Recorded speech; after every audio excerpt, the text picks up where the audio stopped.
Hello everyone, welcome to Online Help Guide. Today in this video, I'm going to show you how to log into Aspire credit card account online.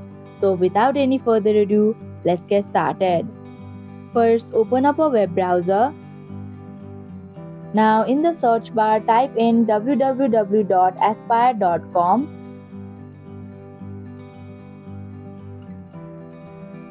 Then you'll come across this official page.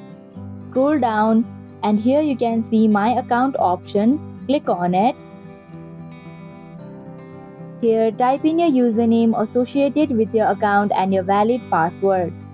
And if you have forgotten your password or username, then you can click on Forgot Password or Username link. Also, if you have not created your account yet, then click on Create Account link. After entering your details, click on the Sign In button to proceed. And that is how you can log into Aspire credit card account online.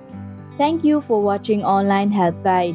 Hope this video was helpful. If it was, then hit the like button and comment down if you have any questions or feedback. Also, if you are new to our channel, subscribe and hit the bell icon so that you don't miss our upcoming videos.